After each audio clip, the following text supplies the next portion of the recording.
This is an interview for peep-Magazine. We're joined with the most prolific ghost hunter in the northeast, Rob Davies.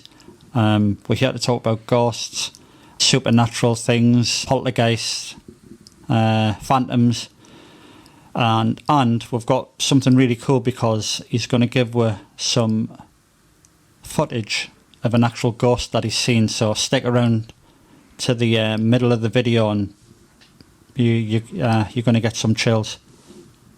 Let's get into it.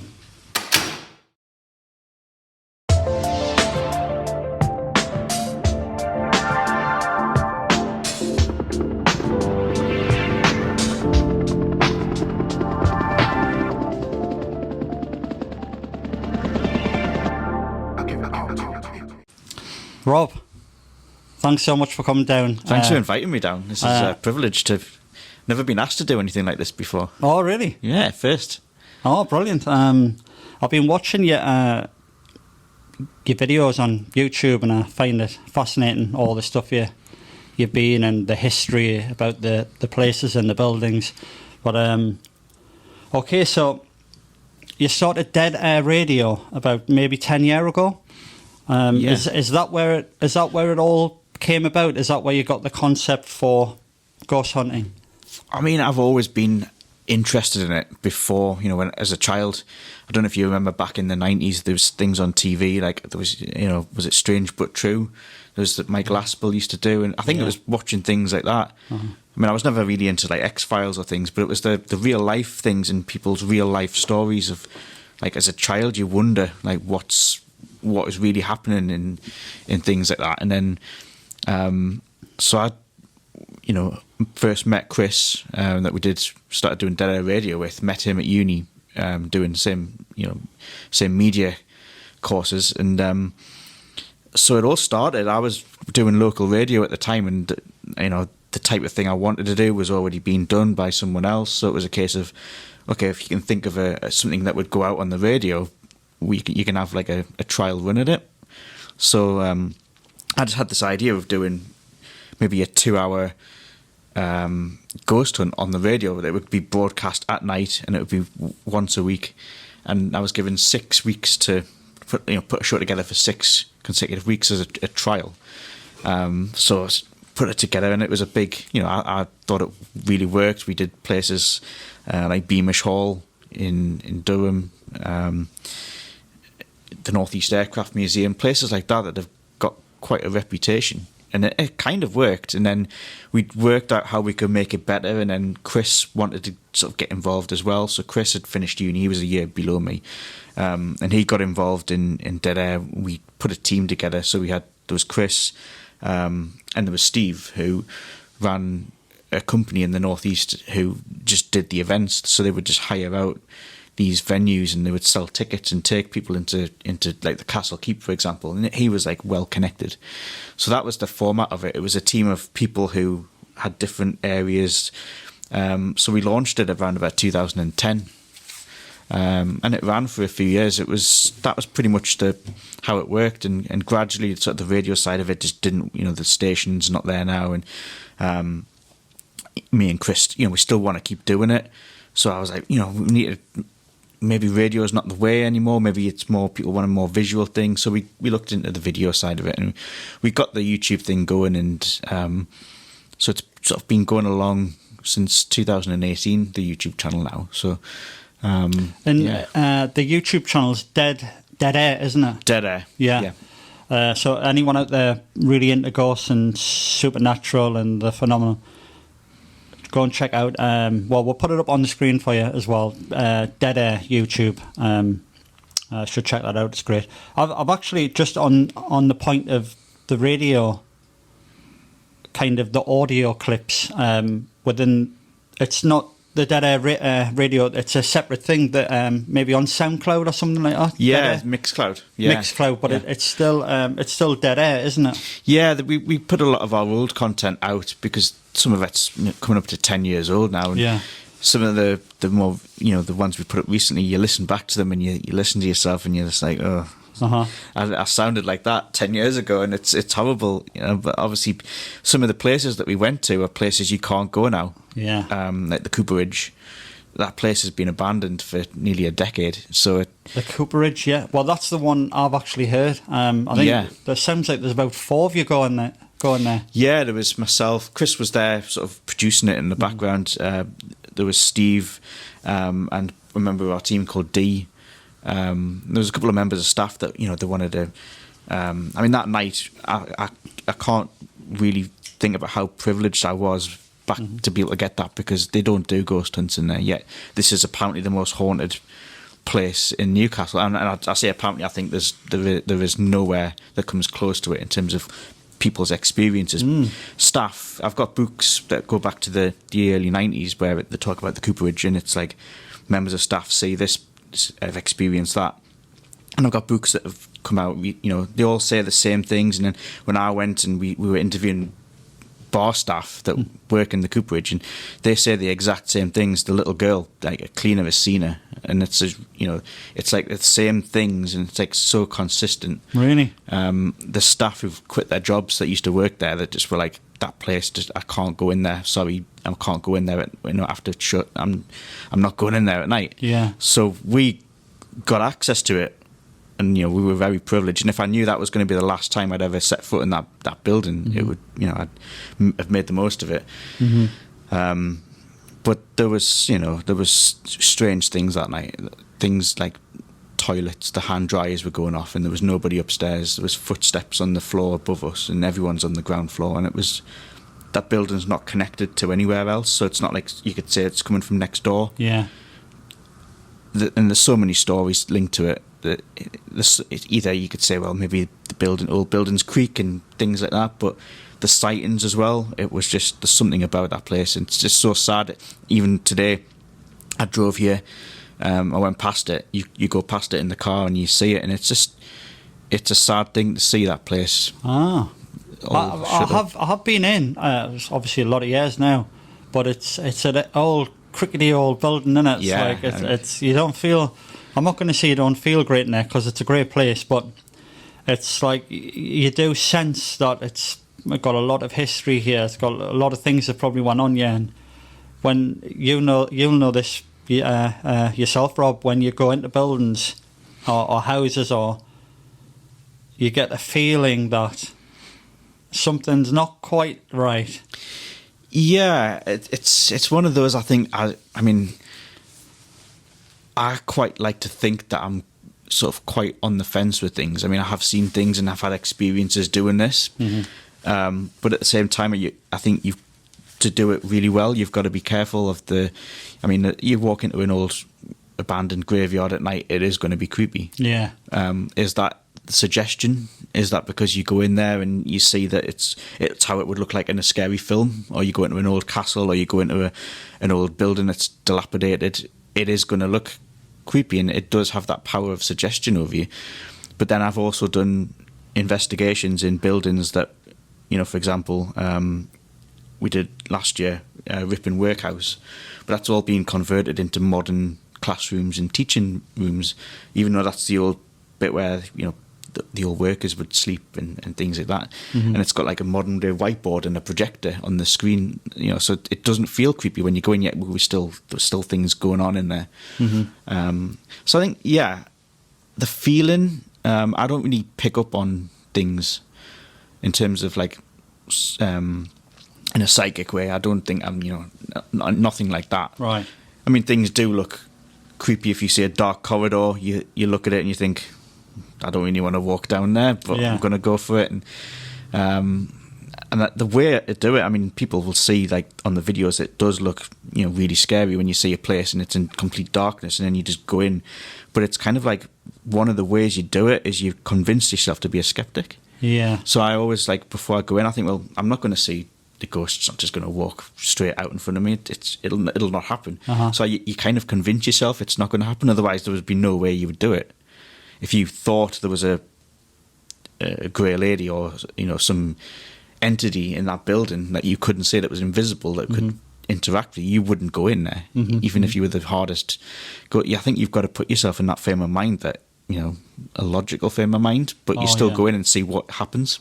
Oh yeah, mate, definitely. I mean, it's kind of jogged my memory, because I went to York a few years ago now, and I'm trying to desperately think of the place, number 35. Oh, was it Stonegate? Stonegate. Yeah. Yeah, so we went in that building, and I think I've actually got it on the YouTube channel. I think I've got it as Face of Turpin or something like. Or someone's apparently seen a face of Dick Turpin there. Yeah.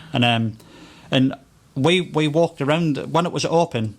We walked around, and I'd done like an audio. I had like a little dictaphone, and it's some people are into it, some people aren't. But there's a lot of history in that 35 Stonegate. That's supposed to be one of the most haunted places in York. And we walked around it for like an hour, and it's kind of, you walk from room to room, and there's an audio playing, and then they tell you about the history. But it's just quite interesting. But the point is, it's unfortunate because that building's still there, but now I think it's a restaurant. Yeah. So it's very unfortunate, because I think like the council or something should actually keep these places open for the tourists coming in. But now it's. Yeah. I'm not like snubbing the restaurant. I'm sure it's nice and all that, but it's let's keep the history of these places. You know. You know what it is? It's like it's just something I can rant about, because we've got so many haunted pubs, and I know people might say, "Oh, there's no such thing as ghosts." To them, it doesn't matter. Yeah. Even the stories, the legends, I think, are things that we need to keep. And an example of those, pubs are constantly nowadays being taken over by chains. So it's like a national chain, and they don't preserve local legends and history. So, for example, in Blanchland, you've got the Lord Crew Arms. It's a really famous like hotel, bar, pub, whatever.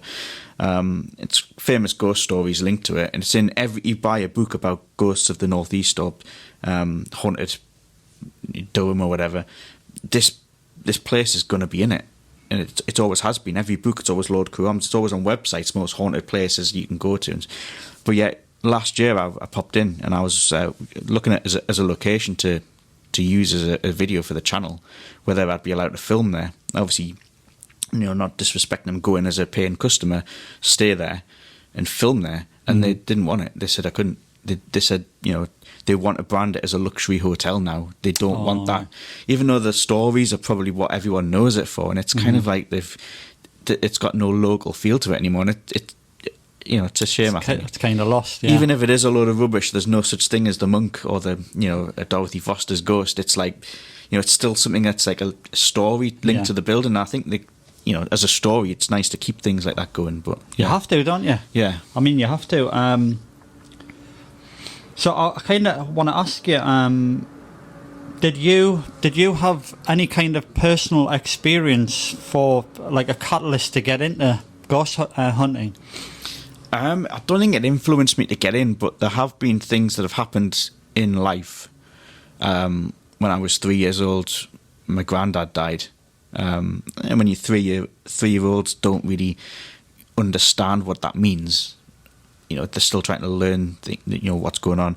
And about a week after he died, apparently I was in my bedroom having a full-on conversation with him. I mean, I've got no recollection. I'd love to know if I could be regressed or have my memories, and go back and know what was going on, whether I was just a child talking to myself. But apparently, I said, "Oh yeah, I'm just talking to Grandad. He's got a stone in his hand. He's showing me a stone." When I was little, I used to go for walks because I was, never settled at nursery, so I'd always go to my grandparents and go for walks. And I used to collect stones with my granddad and bring them back to the house.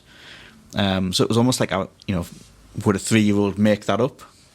Who's never, his granddad's never come to that room before. So it was kind of a bit weird. But I've always just had an interest in it. It's always been something that I've always been curious about. I mean, my dad's, full-on skeptic, but yet he would watch the documentaries on TV, and I think that got me into it.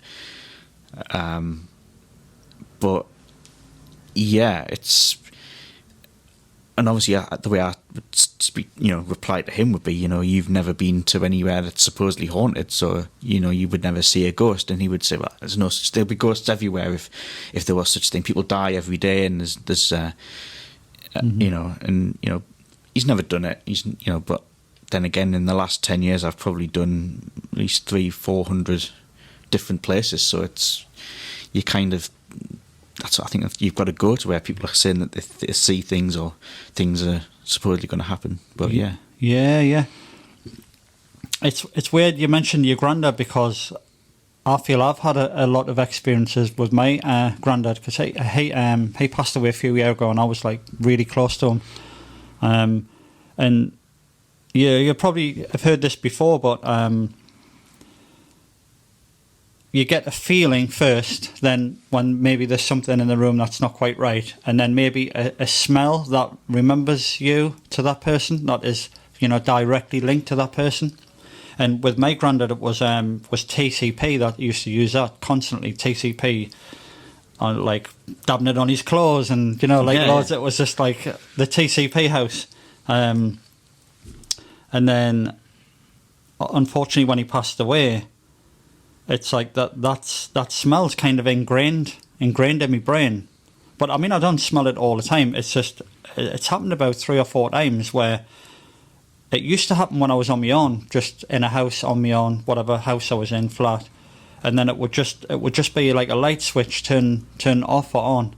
It would be like there would be normal watching TV, then right, boom, your granddad's turned up, and it would be that cut and dry, and I would smell the TCP like very, very strong, like someone had maybe just dropped a bottle of TCP. And you start like hunting around, like what's going on. And the overwhelming presence of that person in that room at that time is, I wouldn't say it's unbearable, but it's at like point break. Like, am I going to see something here? Mm-hmm. Is he going to start appearing in front of my eyes, But just quickly, the last time I've experienced him coming to see us was only like about 4 months ago. And it was the strongest like ever feeling I've had, Yeah. Where I just kind of froze. I felt like really weak in my legs, and had to sit down. And the overwhelming smell of TCP again, and then just a presence that someone was like either here, like this close to us, or here. And I had to like get up and try and walk around. But as I was walking around, the air was so thick that it was kind of like he was coming through us. Yeah. Do you know what I mean? If that makes sense. It's was quite similar. Yeah. When I was a baby, obviously when your kids wake up in the night, babies, parents take them downstairs and try and sort of get them back off to sleep. And there's times when I was a baby when my mother would say that she could smell her gran. And it was like the flowers, the certain scent that... Yeah. It's like, this is a scent that's not in your house anyway. Yeah, it's not in your house, it just appears. Yeah. And then it goes. Yeah. Within a couple of... like a second, 2-3 seconds. Feels like a long time, but it's probably only a couple of seconds. Yeah. In and out, It's like, even... I wouldn't know how you would explain it from a sceptical point of view either, because... Yeah. The only way you could say it is there's something in your room that's causing that smell. But like you're saying, if there's no source of that smell, then the other people might say, well, maybe you imagine it or whatever. But it's kind of like when it's so familiar. Yeah. It's you question things like that, and you think, why? Are they doing it on purpose to give you that smell to let you know they're there, or is it just they're there anyway, so you smell it? Yeah. There's so many people who have stories like that. It's like, it's always, I was just sitting at home and smelling, there's so many people who experience that. Mm-hmm. They can't be like, and he said it's been in different places you've been, different. So different houses, yeah. Yeah, so if it was like one house, you could say, well, maybe there's something in your house that's causing that smell, but it's, it's interesting. It's interesting. It certainly makes you think about it more. Oh, yeah, definitely. I mean, it's because it's from house to house that makes us... believe that he's kind of following us around. But the bond is so strong, so I don't mind. If it was anyone else, I think I'd be a bit... people think ghosts are scary, and obviously a ghost, why you're white, or you look like you've seen a ghost. You always think ghosts are scary, but you think these are people that like you knew them and you loved them. Yeah. So it's like there's nothing to be scared about them. And the way I see it, you know, if someone was a good person in the real life, then they're not going to be suddenly turn into something scary afterwards. They're going to be it's the same personality probably carries over. So there's nothing to be scared of. Yeah, brilliant. Grandad, if you're listening to this, God bless. And another thing that interests me about your channel is your kind of like fearless approach to going into these places, these apparently haunted, evil buildings. And I think I quite like how you just go in. You go in by yourself, which I really admire, because if you watch Most Haunted and all the rest of them, it's kind of like, you know, the faces on the camera. It's all about me, really. Oh, look, did you hear that? And it's gone then, because you're too busy chatting into the camera. Yeah. But what I like what you do is, I mean, whoever's watching this now, if you go onto Rob's Dead Air channel, you just walk around with the lights off. The buildings are completely black. I mean, the building's completely black. You've got your camera. It's on infrared. You kind of turn around, so I presume you're looking at the viewfinder for your way around. Yeah, I don't even take a torch. You don't even take a torch. It's more to carry. Yeah. So you can see on the viewfinder. I mean, people will watch the video and think, if I was in this room, I would see the books behind you. Yeah. And they would think that's what I can see, but I can't. I can only see it through the camera. Uh-huh. But then other people will say things like, well, you know, like shadows don't get picked up on infrared. So my shadow, if there was like a street light, you wouldn't see it. So are you seeing everything that's there, or are you only seeing infrared light? Yeah.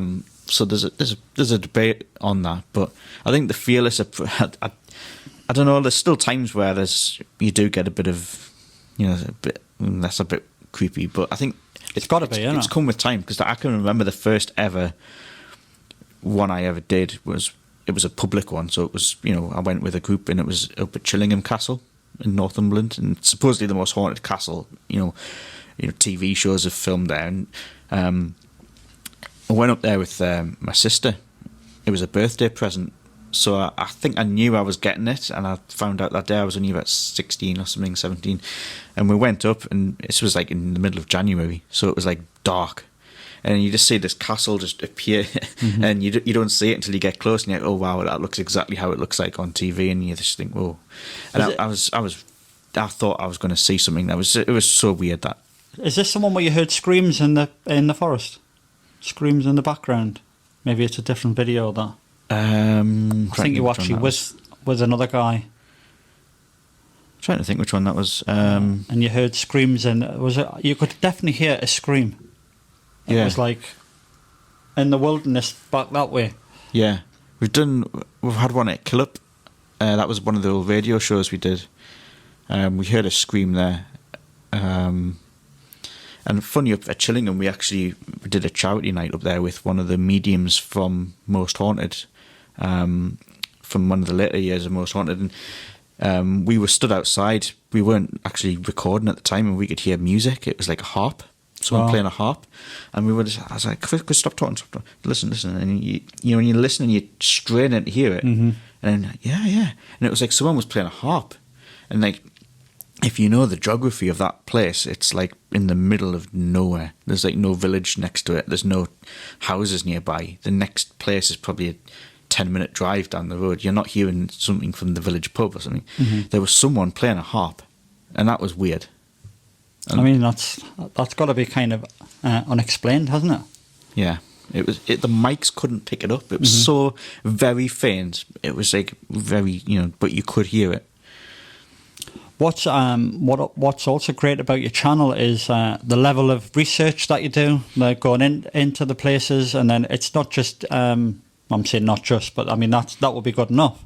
You going into these places pitch black by yourself, because I think the last one I seen was in Whitby, and it was the Schooner Hotel. Oh, in Almouth. Sorry. That's kind of the first one I seen. And obviously you're walking around pitch black, and I thought, this guy's mental. I was so lucky to get that as well, because that was just as the second lockdown happened. Yeah. So I'd been on at them for ages saying, can I come and sleep in room 28? And I thought I was only going to get room 28 because that's the notorious room. Room 28, If you go on TripAdvisor anywhere, it's like room 28, and yeah, the stories linked to that. And then they announced the lockdown, and I had it booked like the week after, and I was like, oh no. So then I rang them up and I said, can I come like tomorrow night, like Wednesday? He's like, well, we've cleared all the bookings. The restaurant will be shut. The bar will be shut. Yeah, you know, there's going to be no one in. There's no service or anything. And I said, that's fine. Can I do it? And he was just like, okay, but obviously you can't have breakfast in the morning or anything like that. Yeah. Because that was like the Wednesday, and then lockdown started on the Thursday. So I went on that Wednesday night and I had the entire hotel to myself, and that was surreal because I wasn't expecting that. So it was a bonus. Yeah, I mean that was one of the first ones that I watched, and you're just walking around the hotel, pitch black, and I thought, wait a minute, is he not with anyone? And I thought, no, he's by himself, and I think you're onto something there, just doing it by yourself. It was one of those slow nights. It took. I mean, you see a video that's an hour long. That's edited from about 6 hours of. Right. So when you come out of that, you think, oh, it was a bit boring. But then when you edit it down into 1 hour, you watch it back and you think, well, actually, and that's what you see on TV. Yeah. What you don't see is the hours where they're sitting around and absolutely nothing happens. But there was that one in the corridor, and there's like a corridor where the people see the old maid walking up and down. So I'd been up for room 28, wanting that to be, because that was where I was going to sleep. And then in that corridor, we've got like an EMF meter, so that picks up electromagnetic energy. And I had it sat on the little step, and I was like stood right back from it. And I know people say, oh, anything can trigger it. I had my phone switched off, and I had, there was no electrical, the cameras don't set it off. And I was just saying, if someone's there, light it up, like put your energy through it, and it just went, and I watched it, and the first thing you think is, oh, okay, that's a bit of a coincidence. Okay, if you're doing it, step away from it, like, go away now, and then it just went off. Wow. So I was like, okay, again, could be a coincidence, like, ask another question.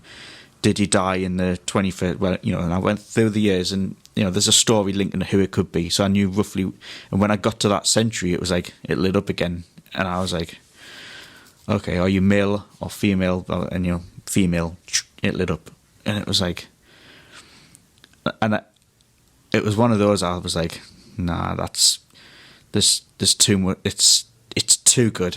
It's like it was one of those. I was thinking people are going to watch this and think this is fake, because that's one thing that goes to your mind. If you get too good evidence, people are going to think it's a setup. Yeah, which a lot of people do.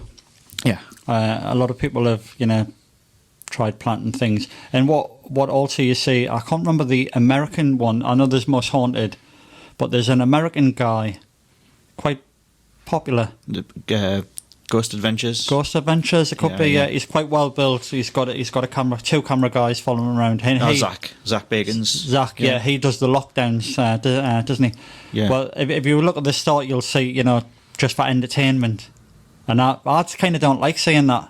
I want it to be real, I just like your channel, Dead Air. I kind of want it to be real. I'm going in by myself. If anything happens here on camera, it's going to happen, and that's just the way it is. But yeah, I mean, I used to watch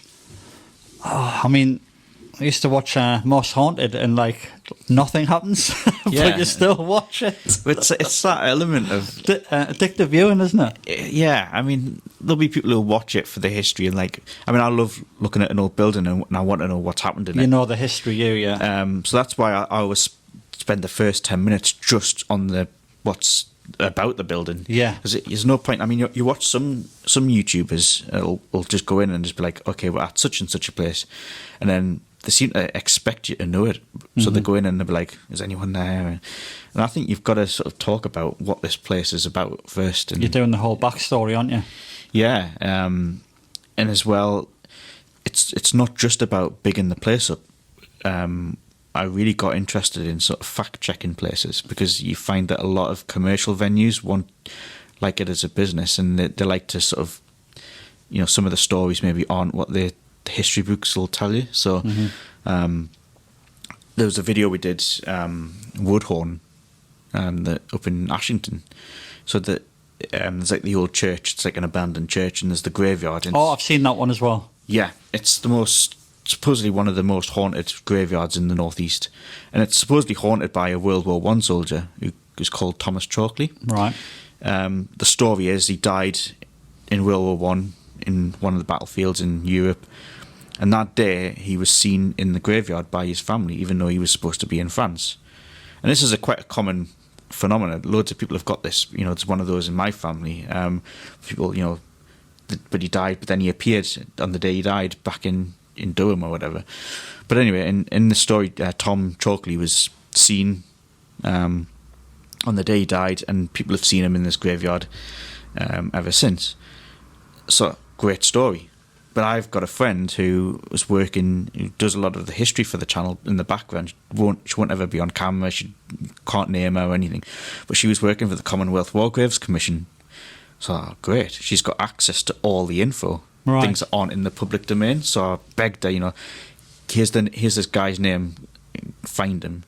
So she spent about a week looking into this guy on, you know, logged into the Commonwealth War Graves Commission, and she was like, "There's no records of this guy. You know, if he went to fight for the Britain, there would have been a record of him." Mm-hmm. They tried Thomas, different spellings of the name, and there was nothing for them. And we went and we found the register of all the graves. We've got a list of all the graves, even the ones that aren't marked, and there's nobody in that name. So at the end of the video, I was honest about it, and I said, you know, I didn't say there's no such thing. I just said, we've looked into it. We've had historians look into it, and they can't find a record of this guy even existing.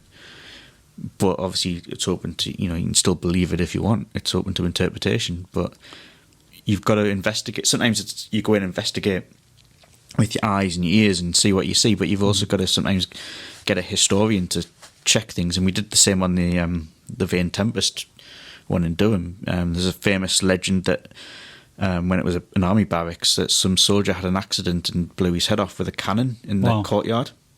So immediately he's the guy that all the mediums, whenever there's an event on at Vane Tempest, all the mediums pick up on the soldier who had his head blown off by a cannon.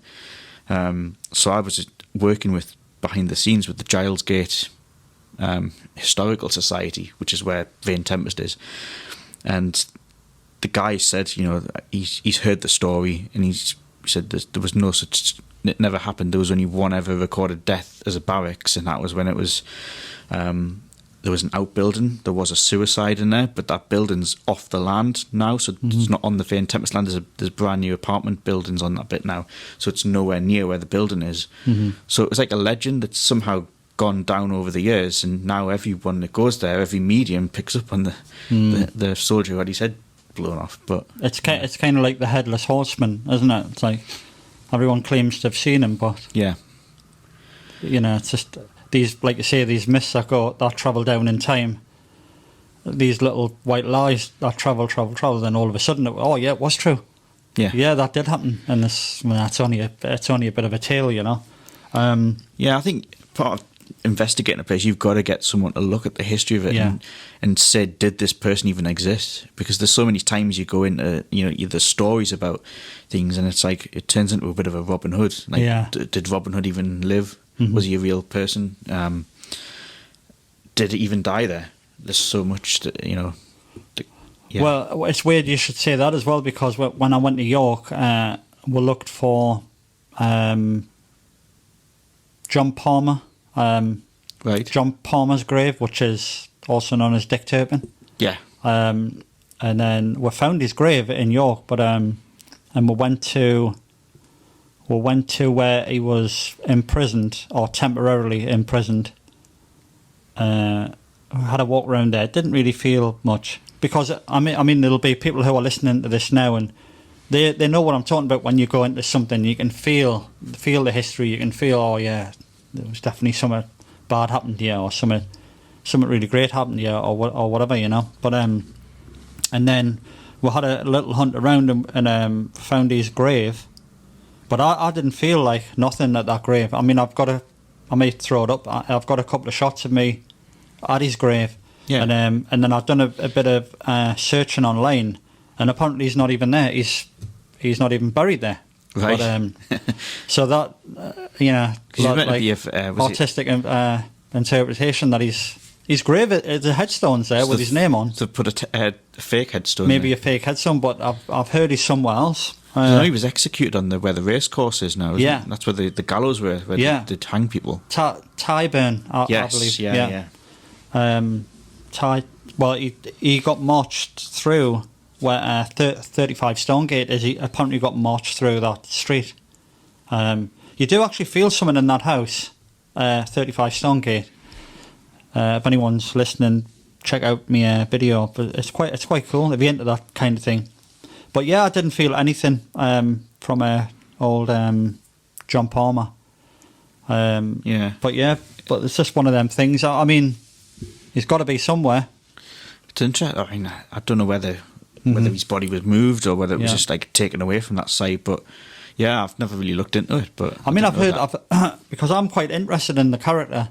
Yeah. I've heard quite a lot of things about him. He got buried with his horse, I heard, and then I also heard that his friends actually dug him up and propped him up in the bar, in the coffin, and they all had a last drink with him Right. because he was that much of a legend. Yeah. But I don't know how true that is, but you just hear all these wild things, you know, that if you're not slightly, if you're really interested in these things, you just, like, for want of a better word, you just dig until you get, like, pieces of evidence and you kind of piece it all together and whatnot, you know. But so can you describe any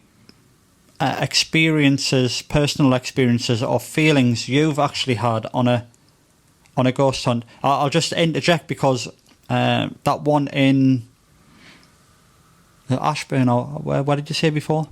Ashington. There's a graveyard. Yeah. But you actually got quite freaked out on that one, didn't you? Towards the end. There was a to describe it. There's a part that's around the back.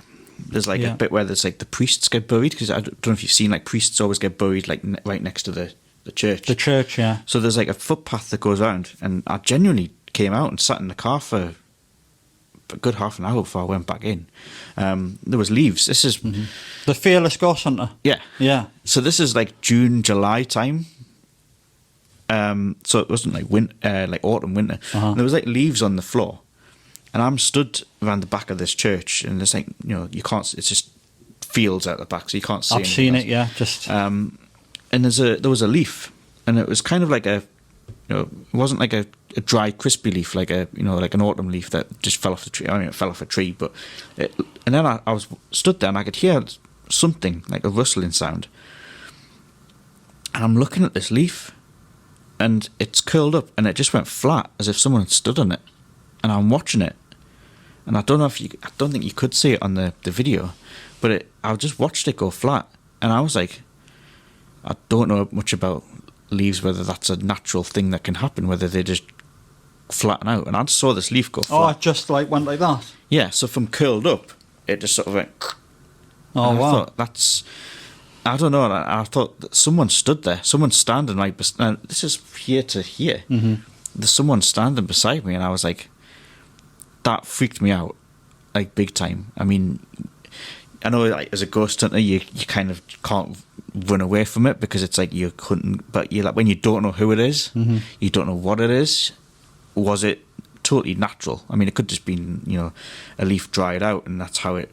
Doesn't sound very natural, though, does it? But then we also had a thermal imaging camera, so it picks up heat signatures. Mm-hmm. And this is 1 o'clock in the morning, so night. And I shone this thermal imaging, and one of the headstones was warm. It was a good 2 or 3 degrees warmer than any other headstone, and it was just one stone. And this, people say, well, okay, it absorbs heat during the daytime. I've heard, that it does do that. But then why did the other ones not? Yeah, that was a bit weird. I mean, I don't think for any, logically, I don't think headstones can, I don't know.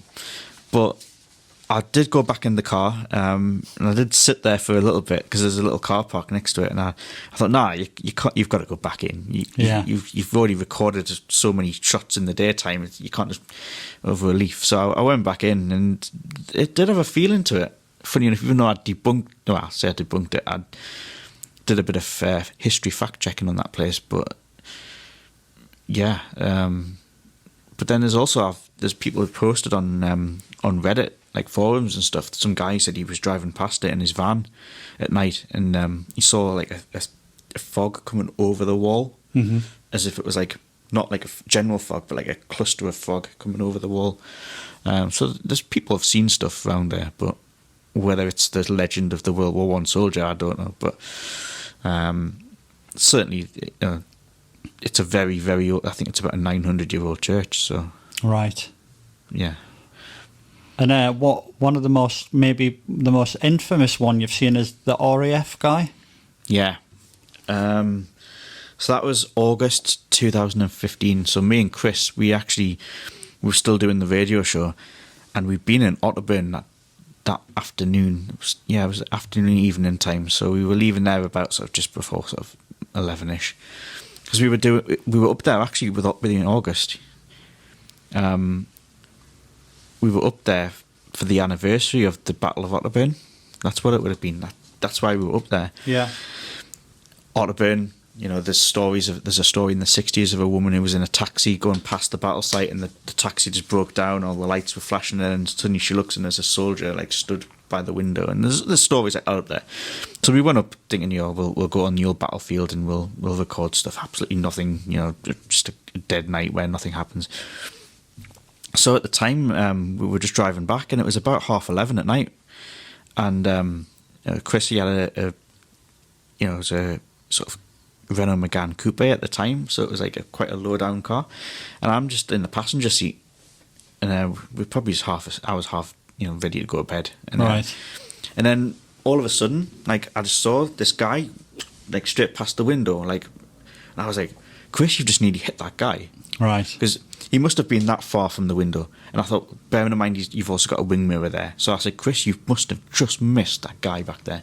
Wow. And Chris was like, what? I didn't see anyone. Like, how could you not see him? And he was like, he looked like it was, I could see him. And so, can you describe what he looked like at all? At that point, no. Yeah. But then I said to Chris, like, we joked at the time. We said, we've just been on a ghost. Imagine if it's a phantom hitchhiker. So for a laugh, we're like, right, we'll go back and we'll see who it is.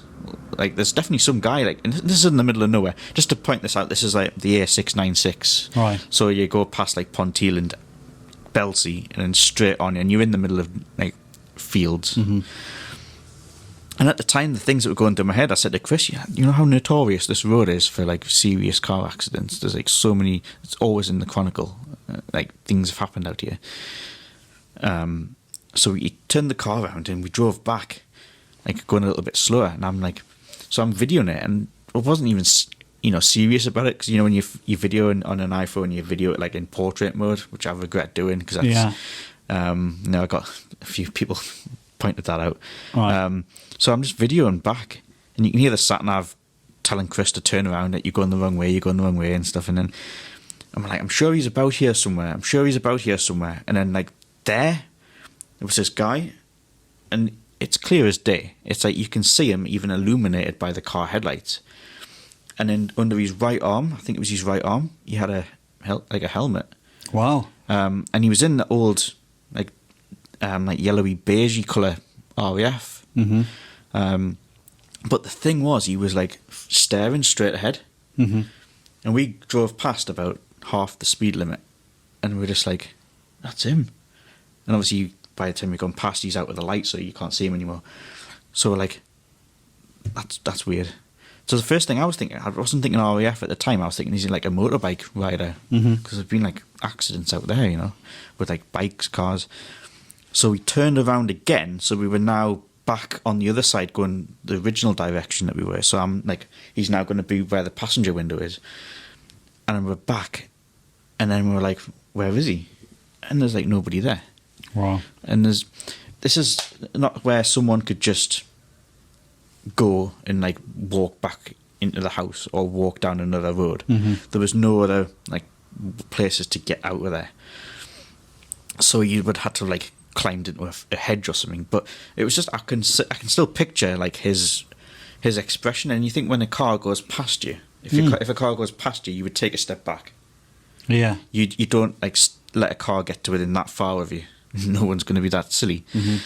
And it was like he didn't even look. It was like he was staring straight, like across to the other side of the road. And normally, like even if you'd have stood waiting for someone, if a car goes past, you always just like you always do. You always just watch things go past and stuff. There was none of that. Natural thing, isn't it? There was no movement. He was like staring, like straight ahead. And then so I'm like straight on. You know, we couldn't see this guy. We couldn't find him. No other cars had gone in between, so he couldn't have like been waiting for someone and got picked up. That was another thing people said could have happened. There was none of that. We were the only people out there at 11:30, probably after 11:30 at night.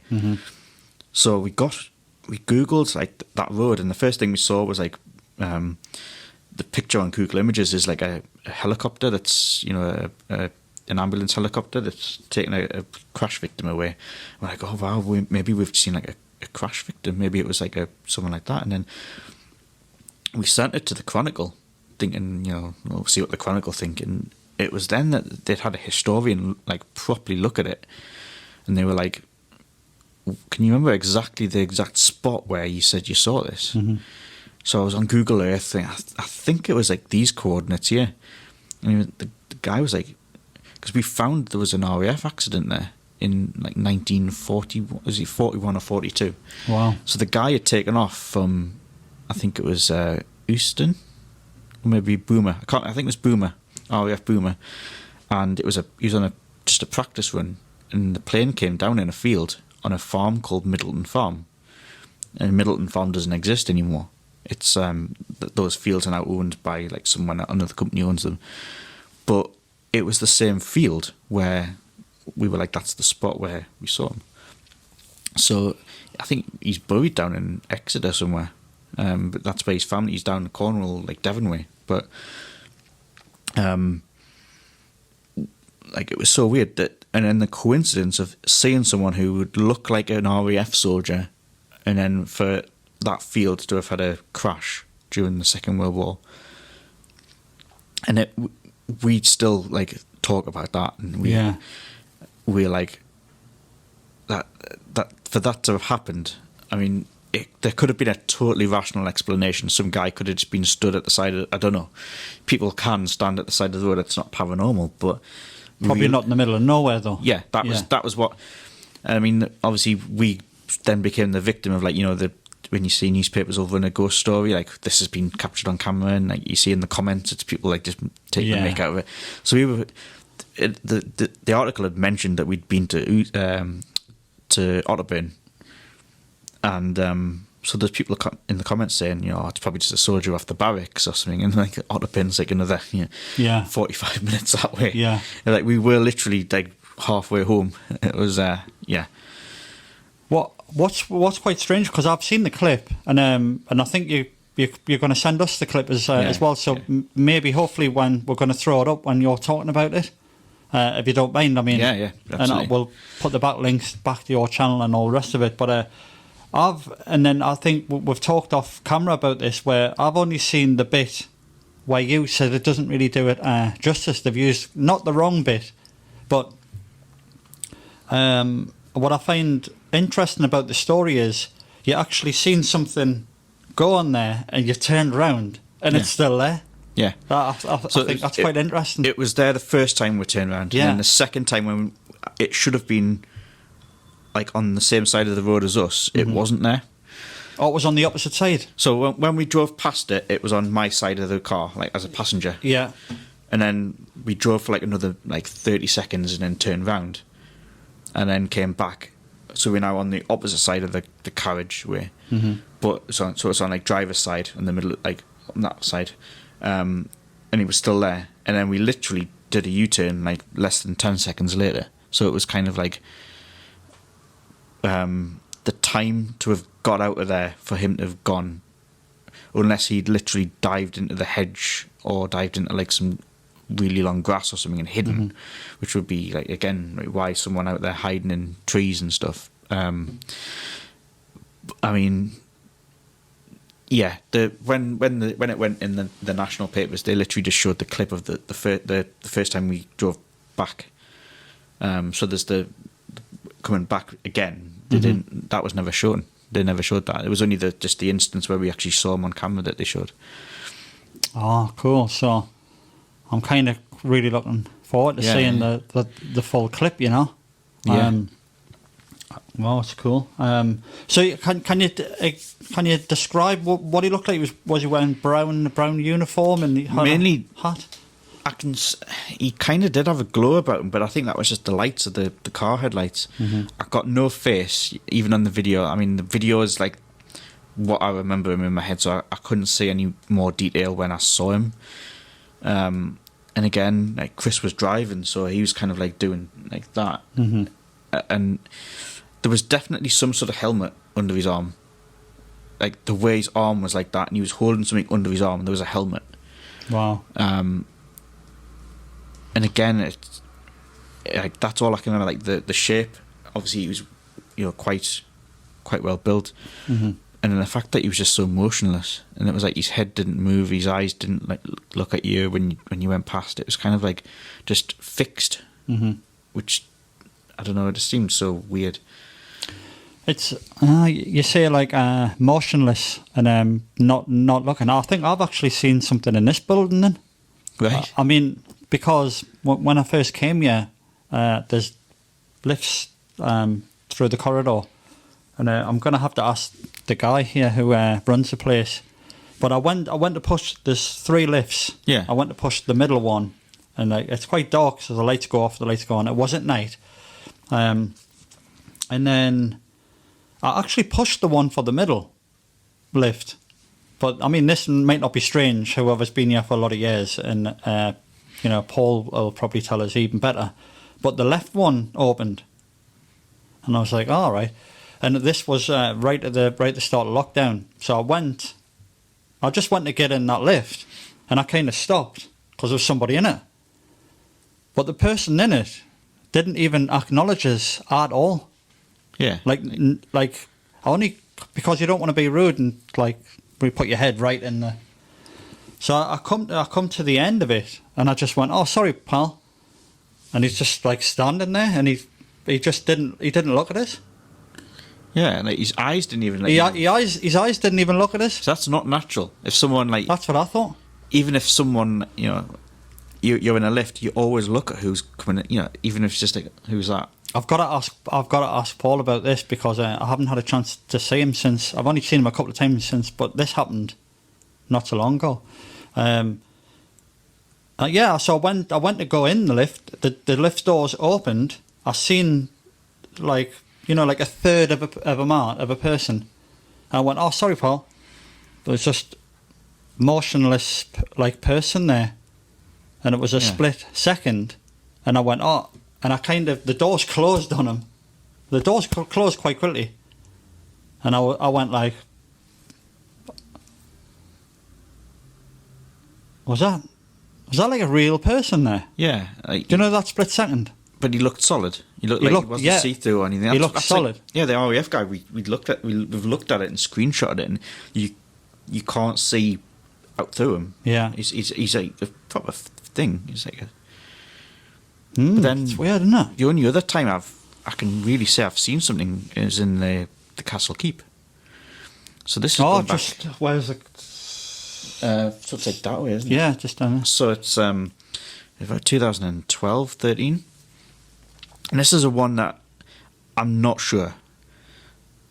We were doing a radio show there, and there was only 3 people in the building. So there was me and Steve from Derry, and then there was the caretaker of the Keep who.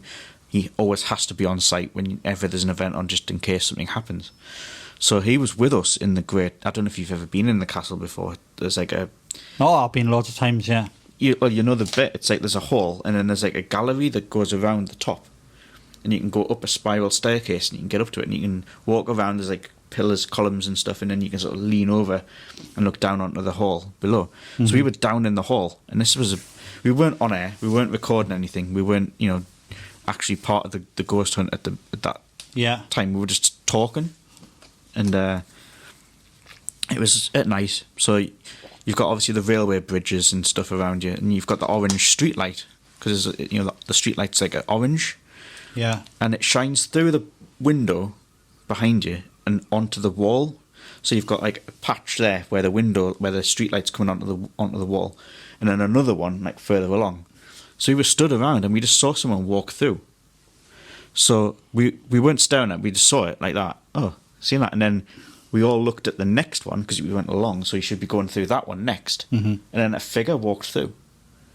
And we were the only people in the building, and the caretaker's like, well, this building's not open, there's nobody else in here. Outside, you're talking to someone who's like, and you think how high up the castle keep is, there's nobody walking around out there. And we ran up the spiral staircase, and there was nobody up there. And there's meant to be the story is he's a French monk. Whether there's any historically, I don't know. And it was weird. And then staff over the years have talked about seeing a shadow of a monk, a shadowy figure walking around. Right. It's been photographed before. There's a famous photograph. If you just Google Castle Keep Ghost, that photo, it's like as if he's looking around the corner of a. Like looking at the camera. That was weird, and it's one of those where I think it happened so fast that I didn't get a chance to like register it. Like I saw the thing go through. I think that's what happened with me. Yeah. You wish you could go back and replay it in your head and see what was it like. Did it have a head? Did it have a shoulders? And it's like I'm probably about 60-40% certain. I don't know. It's like then people say, "What was it? Something flying past the window?" I don't know. Then I was looking at it the other day, and the bit where the train line goes right, the train line must miss the castle keep by about that far. Yeah. It's so close to it.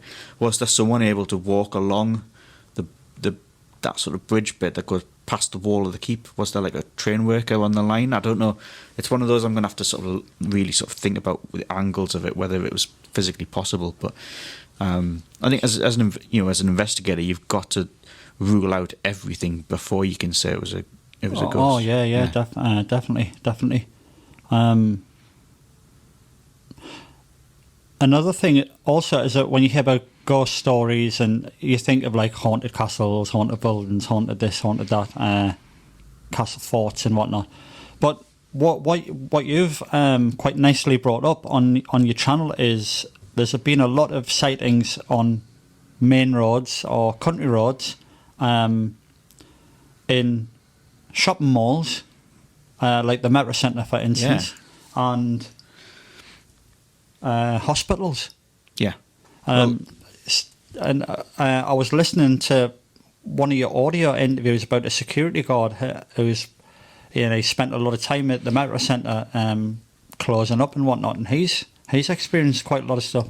It's one of those. I mean, but you're talking about recent deaths as well in this. So it's one of those things where I always get a bit sort of like, when on the video you don't want to say, but I didn't realise like how many people have died in the Metro Centre. You don't think about it because it's not a creepy old castle, but over the years people have, for natural causes have died. Yeah. They've had to, get paramedics in, and people have, had medical issues, and a lot's happened in the Metro Centre, and the same with any shopping centre. I would imagine Eldon Square, the bridges and so. I'd imagine there's been things that happen in there that never get told. But as well, the Metro Centre was built on the an old quarry, and there's been, you look on any old quarry mines. There's always, in the 1900s, there's always been like accidents. There's a chapel in the Metro Centre as well. Is that still there? Apparently, it's. I got told it has to be there, because that was a condition when they built on that site. They had to take away another church. There was another religious building there. And I said, "All right, well, as long as there's a chapel in the Metro Centre, I think. I'm not sure. I couldn't. Right. It's one of those places you never notice it when you go past, but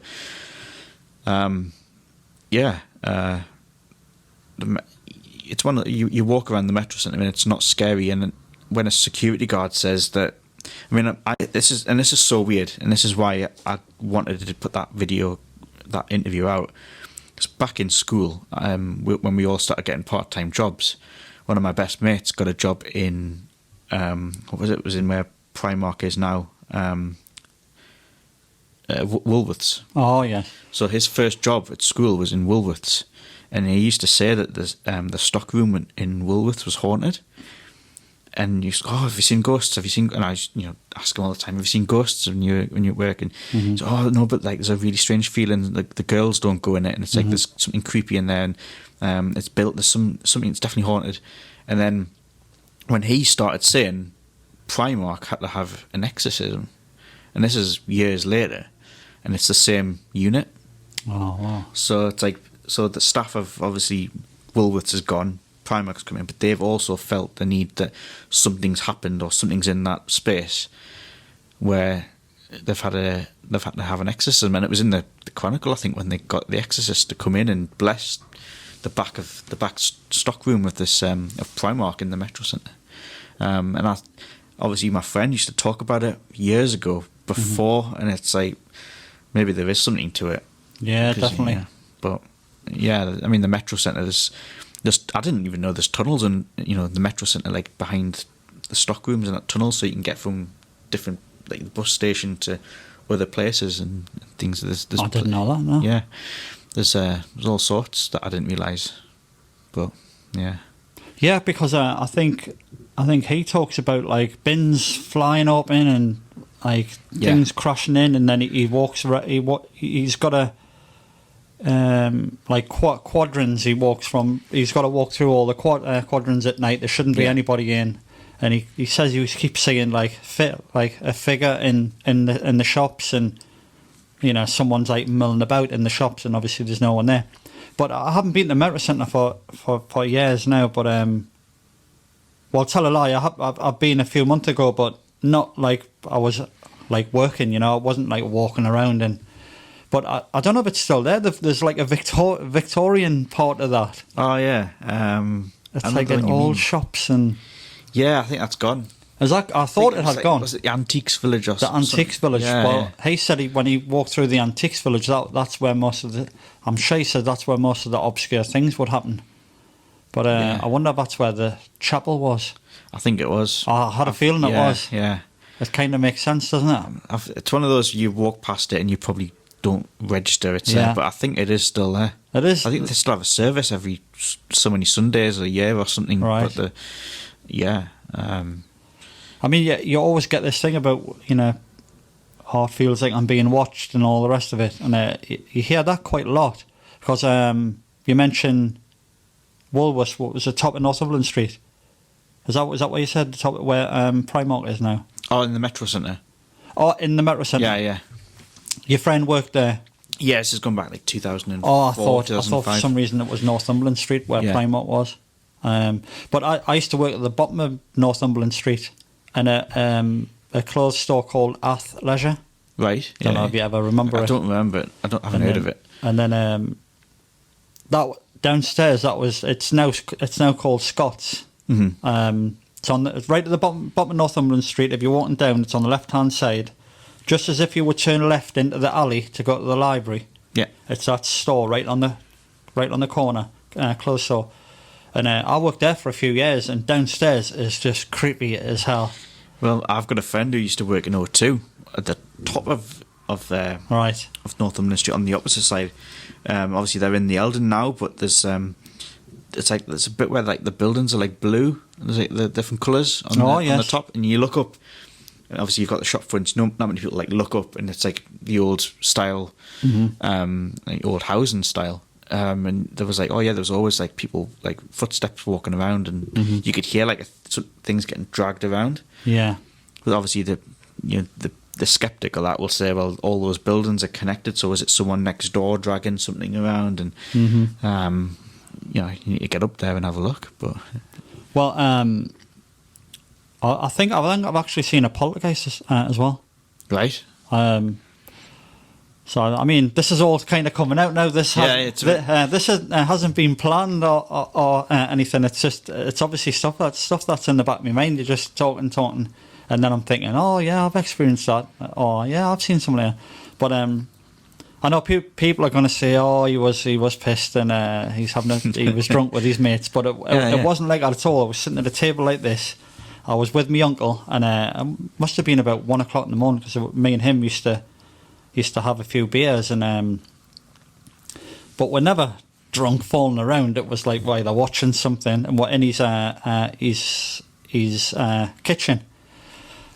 Probably it's a round table, just a bit smaller than this. It's round. He was sitting just where you were, and I was here, and there was literally 2 cans of beer on the table, and we must have been there for hours, not hours and hours. No, it's just about like 2-3 hours, because we started drinking quite late. It's not like we're drinking all day or anything like that, but just 2 cans of beer, sitting chatting. Oh yeah, like I know that, and have you been there? And I seen that guy the other day. Remember? And then the can just moved. Right, like across. Yeah, like at force. Yeah. Like I mean, if he's watching this, he'll back us up as well, because he's a skeptic. He doesn't believe in anything. So we're sitting. The can of beer was just like there, and it just went and just stopped. So it hasn't like been thrown. It's kind of stayed upright. It hasn't been thrown. But what was a bit weird? It was like, I'll just demonstrate the kind of like force and energy. So it was like, say it was there, and it went. That's how fast it went. Yeah. And what was his explanation for it? Well, what I thought was weird is it stopped right on the edge of the table. So it's if it didn't want to... It didn't want to crash the beer off, but the beer, the can was full. Right. I had just opened it, just put it down there, and the force was like, whoosh, and it went and just stopped right on the end. Yeah. Right on the end of the table. And if this has happened to anyone who's watching this, it's like a surreal moment all of a sudden, because it's all of a sudden you're in like a surreal time where you think, did that actually happen just there right in front of my eyes, or did it not? I'm sure other people will be able to recognise what I'm talking about, and yourself. Yeah. Because it kind of goes in slow motion, and you're chatting because it literally stopped the conversation. And then it stopped on the edge, and we're just looking at it for like, seems like a minute. Yeah. And not one of us said anything until I finally said, Did that just happen there? That can just moved across the whole table and stopped. And he went, yeah. And then your brain kind of tries to comprehend it. Well, it could have been this, and it could have been that. That's classic poltergeist. It's classic poltergeist, that. And but I always think his house is a bit strange anyway. And it's how can I put it? I've always had a funny feeling in his house, always. And there's nothing wrong with the house, and it's quite newish as well. But there's definitely something going on in that house, because I always feel weird in it. And then when that happened, it was kind of one of the last times I went back. Yeah. Because it was a bit weird, you know, and there was no explanation about it, and nothing else happened. It was just so random, and he had never felt that either. As if anyone knocked it, the thing's just going to tip. It's going to tip over, yeah. But what was strange about it is we were absolutely nowhere near it, and the way me and him sit, we don't sit like this on tables. We would have been just sitting like this, with your arms folded, or you don't really sit normally chatting to people when you had a beer with your hands on the table. I mean, I don't. But to be fair, the can just moved at such force and speed, and just stopped like abruptly. So something's deliberately stopped it at that point. Yeah, so it didn't go on the floor. So it didn't go on the floor. Yeah. Yeah. So it just stopped right on the edge, and then there was a moment of shock, obviously, and then we just kind of didn't know what to say about it. What can you do? It didn't happen again. It was just a very, very bizarre moment. About 2013, there was a very at the time it got national news, and we were lucky to be able to go in that week. There was a poltergeist house in Sunderland, and it made, I think, the Sun newspaper. So Derek Okora had been in. Oh, Derek, yeah. So they'd actually seen an ashtray like shatter, like on the table. It didn't fly off. It just on the table, like something shattered a thick. You know how thick an ashtray is.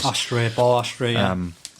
So we got in, like, it was a Wednesday night, we got in, and so the woman who owns it's an old, like a long house, like a long sort of street, I'd say terrace house, but they're like several stories high. And it was a woman called Marie who had the house, and she'd moved all her kids out.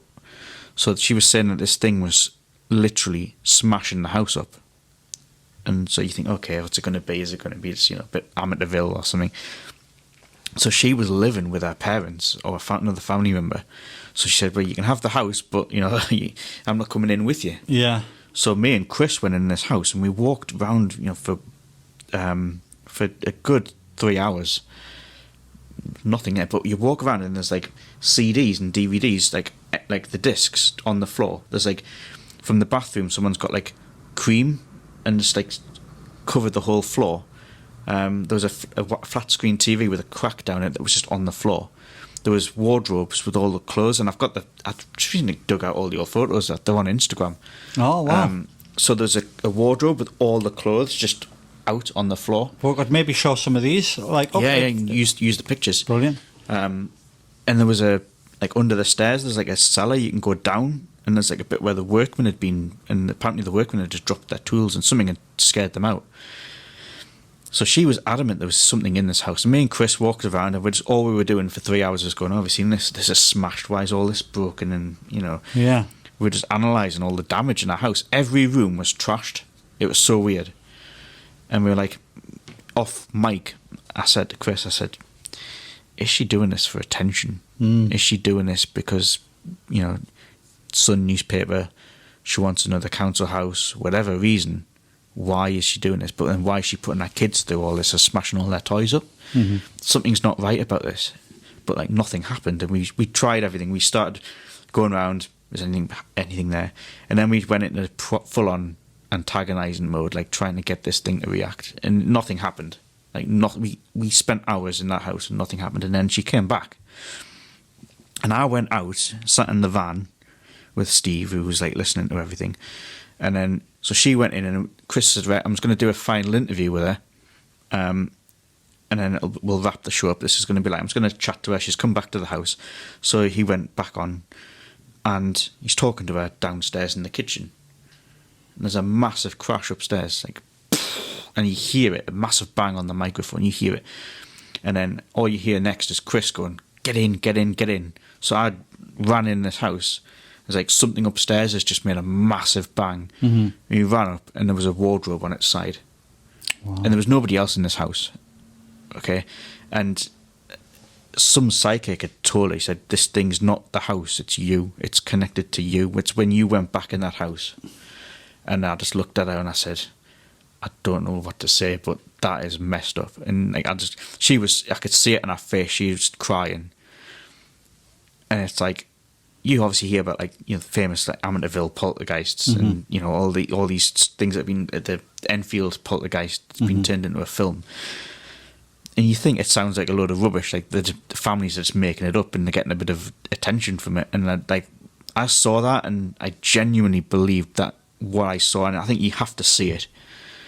And I'm gutted it was only a radio show at the time. We weren't doing any video, but we've got the pictures of it. Mm-hmm. That house was like a war zone. It was just so trashed, and there's no reason someone would smash their own things up. Yeah, of course. Television. Love to see those. Kids' toys. Yeah. She would say that there was a doll, not a doll, like a teddy or something, that would just sit up, like without anything pushing it. Like toys don't sit up. That's a bit freaky, isn't it? The kids wouldn't go back in, and it was like I wanted to go in that house and for everything to just kick off and to be like, I wanted to see. If it threw things at me, I wasn't bothered. It was like this thing needs to happen. And me and Chris were so gutted that it wasn't. We were like, we need to wind this thing up, like insult it, call it names, like get it to get angry. Mm-hmm. And it wasn't. But as soon as she walked in, bang, upstairs. And she was like next to Chris downstairs being interviewed, and you hear it on the mic. So somehow connected to the woman. She was told it was some energy attached to her, and like I don't know, like I've never really. I'm not like a big thing on like psychic mediums, but that's what she was told. Wow. And like I don't know where she is now. I don't think she's in that house. I don't know where she's moved to, but whether she's sorted it out or whether it's affected her. But yeah, like I think when it's in your own house, that's scary. Oh yeah, of course. I mean, even if you witness it in someone else's house, that's quite scary. But you've got the option to leave, and when they haven't, it becomes like a real horror show. You know, it makes you think like what's happened when people move house all the time. Like people move house how many times in your life, and you think. Even I was just thinking this the other day. There was those shows on TV like House in Time and stuff, and you think. Even if it's not an old house, someone's lived here, maybe like another family have lived. How weird is it thinking that another family lived in your living room or in your bedroom? It's bizarre, isn't it? And then you start to think other things like, okay, what was here before this house? Just all over Newcastle, they're still finding like plague pits. When they built the Centre for Life, they found a plague pit underneath it that they didn't know was there. Apparently, there's a legend that there was one under the gate as well. Where when they were building the gate, they found bones, whether it was a plague pit. Or they find stuff all the time that they don't know is there. I mean, up where is it? Blackfriars. Yeah, that's supposed to be. Yeah, it's got a lot of history up there, and it is when you're walking around there at night. It's pretty. You're looking over your shoulder, It's like a strange place at night, and that's got a lot of history. Every self-respecting ghost hunter needs the right equipment. So I'm hoping for the people who are watching, because they're always watching ghost things, and you're always using these like fancy pieces of equipment like EMF meters and thermometers, binary response devices, and EVPs. Yeah, you've got to be careful with it, because some people love it because the TV shows use them. Yeah, and some of them are really visual. And other people will say, well, no, that like the really old school guys who've been, ghost hunting, the proper investigators will say, you just need your eyes, your ears, and maybe like set some objects up for like a cross and draw around it, so you know if it's moved off the paper or something, or set some flour down so you know if there's been footprints or handprints or whatever. So the old school guys will say that's all you need, and a camera, obviously, to record you document it. But then you'll say, well, scientifically, if ghosts are energy, you'll be able to pick them up with an EMF meter, which is it picks up the electromagnetic field. So the theory is, if people believe that ghosts are just energy that's left the body or it's in the atmosphere, an EMF meter will detect that, which I've had results from it. So it's worked so far, so I carry on using it. EMFs, I'm not a fan of like the digital recorders, because the camera microphone's already got a recorder in, so that should pick up the same thing that digital. But I'll have to show you it sometime. Years ago, I was in the Biscuit factory. The one over in Shields. Down in that basement, there's like it's all art studios, like where I've been in. It's like the corridor is a big square, so you can go right round it. And I did a ghost hunt in there years ago, because people used to see stuff in there. And I took an old tape recorder, so it was the old dictaphone with like an old cassette in. And for years I never checked this cassette. And then about 2014, I just dug it out. It was covered in dust, and I just listened, and I could hear. I said, "Oh, this is that night we were in the Biscuit factory," and you can hear the people that were there at the time. It was one of the very first ghost hunts I did, like 2009 or something. And then all of a sudden, you hear like something fumbling. You can hear me in the background, and something's picking this thing up, like as if it's like got hold of it. And then you just hear this absolute horrible scream. Right. But it sounds like someone stopped it and then recorded over the top of when I was sitting on the table. So I've never really gone like and showed everyone and said, this is what we captured, because people would just think it's fake. But it sounds like a horror film scream. It's awful. It brings tears to your eyes when you hear it. And all the time I'm thinking, what on earth is that? So I've still got that. I'd love to hear that. I mean, could you maybe dig that out and we can... But I always think, if I ever showed anyone that, people would think that's just like me using a sound effect. It sounds like... It sounds fake. It sounds like a pig screaming. Like pigs, like if you don't know, a pig that would squeak, it's awful. I've played it on the radio once, and I was just like, it doesn't sound human. Right. But the legend is there was a murder down there years ago, before it was ever the Biscuit factory. There was a murder in that building. But anyway, getting back to the equipment, like my logic would say tape would work better than just a normal like voice recorder, because they think tape records like it's a magnetic tape recorder. Yeah. So it's more likely to record like a sound that's, you know, you can't hear with your ear. Yeah. And I've heard some convincing EVPs. That stands for electronic voice phenomena. So it's where you can ask a question, and then when you play it back, you listen and you can hear a voice that apparently answers that question. Sometimes, you know, they can be mistaken for, you know, a bit of fumble on the mic. If you fumble around the microphone, it sounds a bit like a, which, you know, if you amplify it, you know, is that someone talking? And there's basic things as well, like objects that you can say. I've got a friend who, you know, the toys that cats play with, when the little balls, and when I've seen them. You throw it. Yeah. So the idea is if they move, they flash. So I've used those before, and the other one, it splits people really. You know, there's a big debate about this online at the minute because it's quite new, and that's people who use SLS cameras. So it stands for structured light sensor. It's like a 3D camera. It's like a mapping camera. I've seen that. Yeah. So they use them on like Ghost Adventures. Yeah. But the logic behind them is that they've got the same camera as an Xbox Kinect. So when you're playing on it and you're trying to dance, or it's mapping your body. It picks you up as a stick figure, and it sort of watches what your arms and your legs are doing. So there was a theory going around that players used to be on like consoles and stuff, and like a second player would appear in the game with them when there was nobody in the room. So there was people, you know, there was a guy in America called Dave Chappell who looked into it, and he said, you know, I'm going to hook one of these up to an actual screen so you can see what the camera sees. So it's going to map.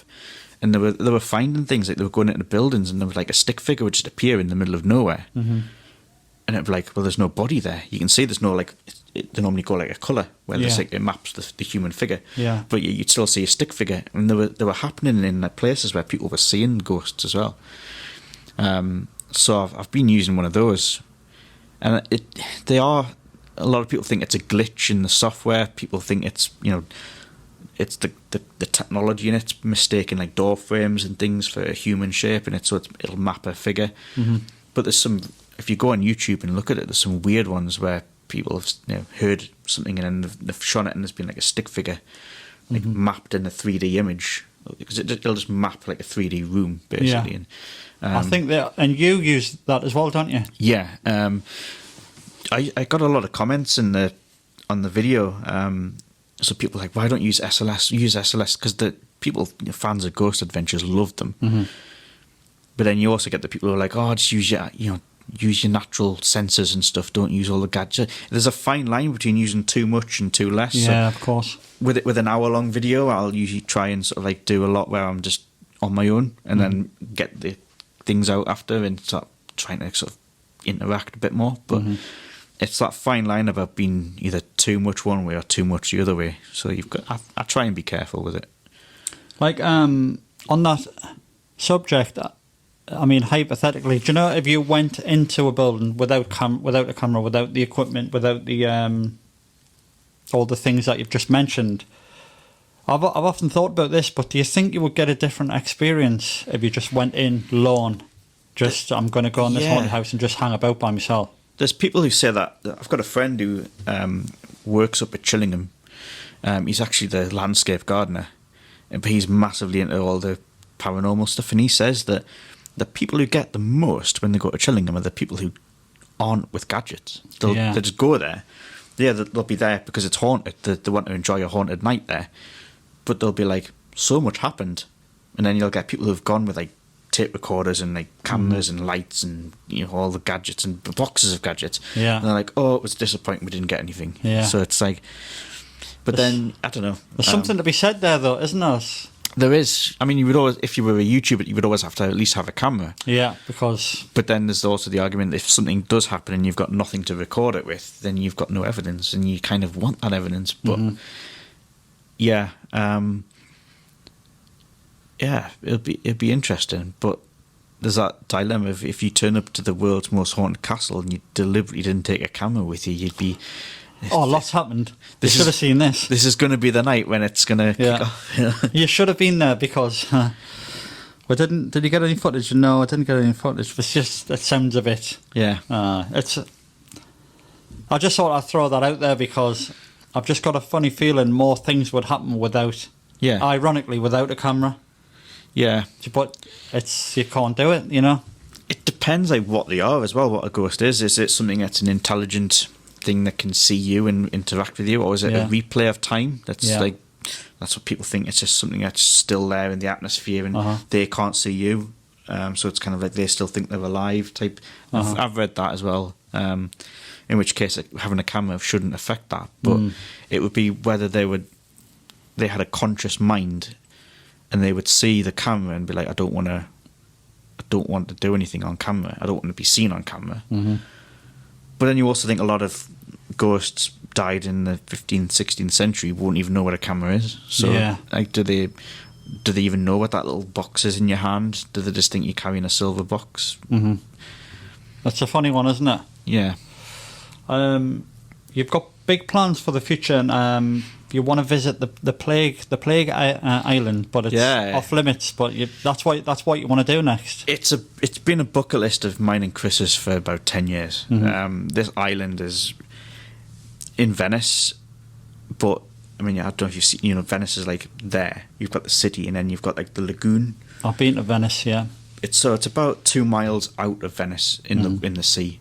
There's this island and it's like off limits to the public. You can't go there. But when the plague hit Europe in the 18th century, they used this as a quarantine station, and that's where the word quarantine comes from, that Right. island, because quarantine means 40, it's like a Latin 40 days.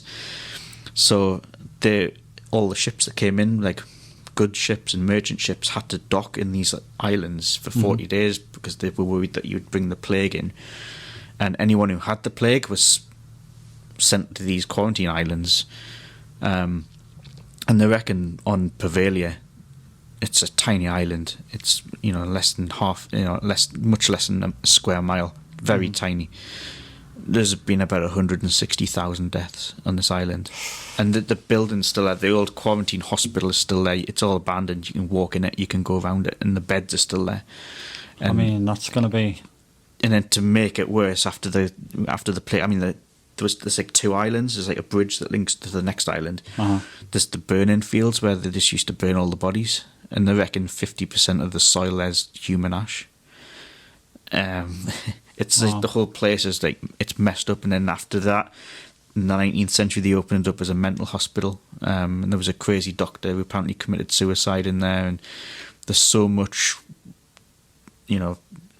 this place is just messed up. And there's even like, there's a famous painting of like, those old Renaissance paintings where they were like naked women, and it was just like the way they draw them. It was like a softly, like women posed for like. Yeah. There's a really famous one of those, and the artist, he died on Pavelia. He was one of the plague victims. It was like even the most famous people in Italy at the time. That artist, like, you were still in a mass grave. It was.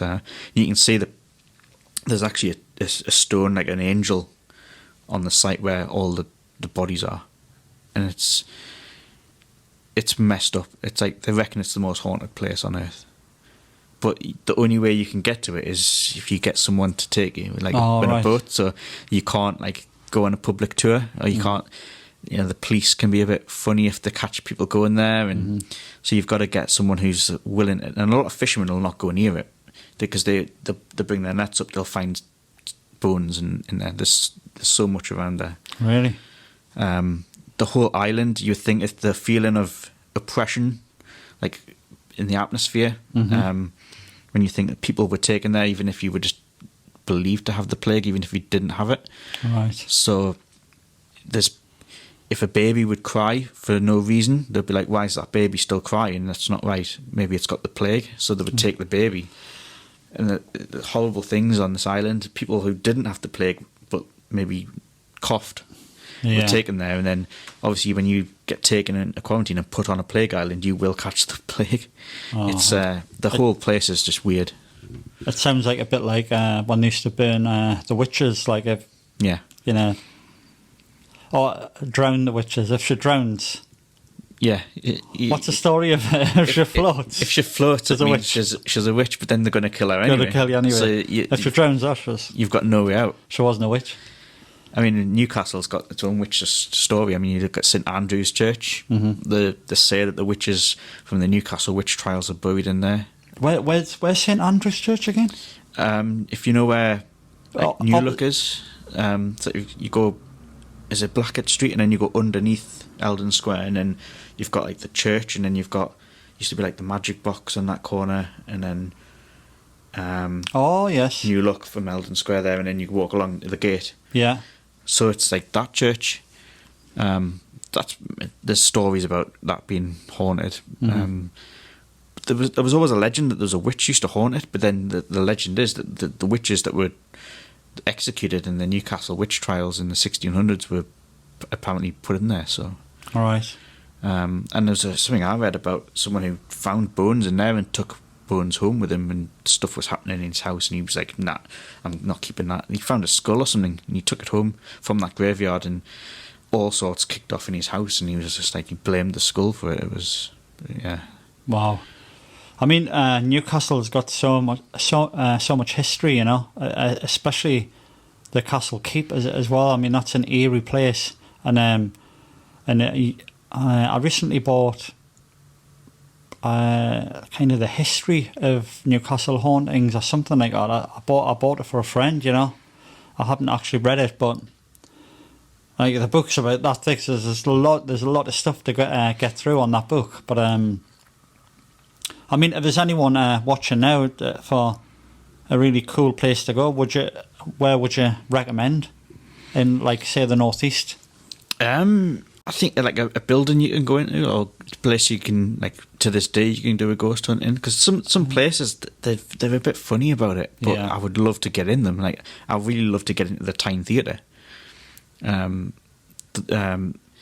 know every theatre, like, there's a bit of a what's it, like a superstition, like, you know, every theatre's got its own traditions, and it seems every theatre's got to have a ghost story. So the Tyne Theatre, you know, you bottom of West Road. Yeah, so you can't say like Macbeth because everything's superstitious about theatres, but that theatre's had, you know, there's been accidents happening in that theatre, and it's built, I don't know if you know this, I did a tour of this last December before Christmas, and when you go like underneath the stage and then right to the back wall, it was built on a Jewish burial ground, and you can see where the graves were, so they just built it on a gravesite. Oh, is that actually on your channel? That's not on the channel, but they've never let us go in and film. They've never, got you. They've never let us go in there. I've tried for years, and they're like, "Nah, we're not." They won't even let other groups go in there. They're not interested. But Tyne Theatre. I'd love to. And it's an amazing old venue. It's like all old and I've been in myself. The doors don't even shut properly because they're too big for the door frames. It's like it's a proper rickety old building. It would make an amazing video. I'd love to do it, but they've never let us go in. And I think you've got a book idea as well, haven't you? And like pen for the future and I love to travel. I love to get abroad, and like the first thing I do when I get it, like, in, you know, I'll do it like a ghost walk, or I'll just try and find somewhere that's like, if I'm looking for accommodation, I'll find a hotel that's got like ghost stories, and I love to find out like about places. So I've over the past 3 or 4 years when I've gone abroad, I've just like gone to like Prague, and I went to Paris, and just, you know, most people go to Paris, they want to go to the Eiffel Tower, and they want to go to like Disneyland or something, and I was like straight into like the catacombs and finding like all the skulls and stuff, and it was incredible.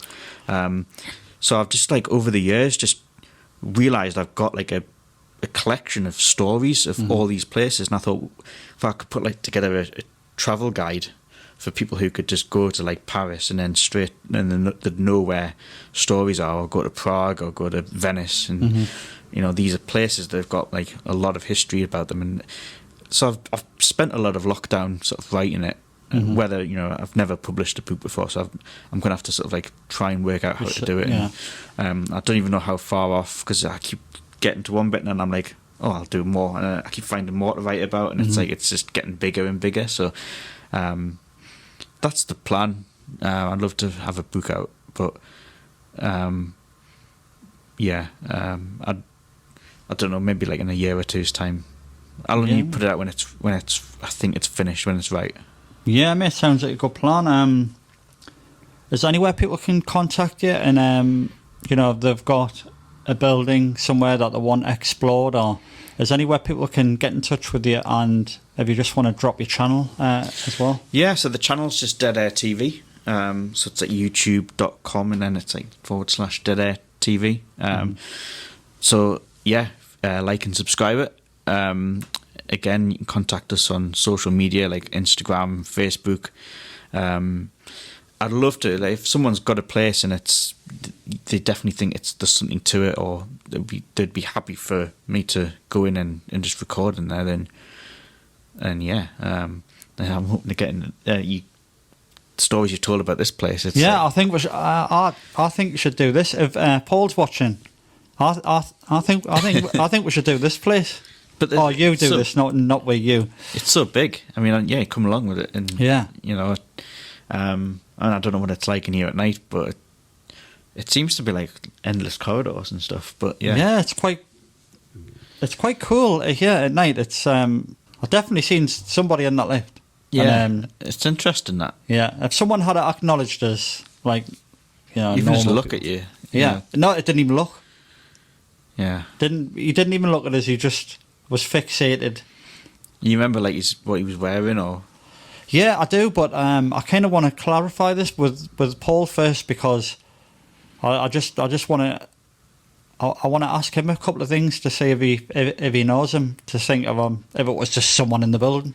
So people think as well, like, for somewhere to be haunted, someone's got to have died there. Yeah. But there's so many hauntings where it's like, for so and so, like, he loved this was his favourite drinking spot, so he haunts this place. Or this was, you know, like, my friend's got a snooker club and they've got, you know, poltergeist activity. They've had stuff happen, things have been seen in there, but they've got no records of anyone dying in there. So that was a bit odd. But they think maybe it's been an ex-customer who just he spent all of his time there. It's his favourite place. He was always in there every night. And then, like, when he's died, it's like that's where he's gone, or sometimes goes. So there's this theory that people think that you always have to have someone who's died, or there's been an accident or something. Yeah. But maybe there's been, I don't know, maybe someone just has a really close connection to this building, or for whatever. You even got to think what was here before this building, because I don't know how old this place is. But Market Street's you know, one of the oldest streets in Newcastle, isn't it? So when they used to have the name came in, they used to have markets here, and then it's got to be a lot of history around here. It has to be. Yeah. Couple of ghost things got to have happened around here, definitely. But hi Rob, thanks for coming down. No, thanks for reaching out. It's been really good. Like, you know, come down, sharing some of your stories, and hopefully we'll meet again, and maybe on a ghost hunt or something. We'll have to get you on a ghost hunt. You need to have experienced. Yeah. Oh yeah, mate. I'll be well up for it. Cheers, mate. Thanks a lot. Cheers. Thanks for coming in. Cheers, mate.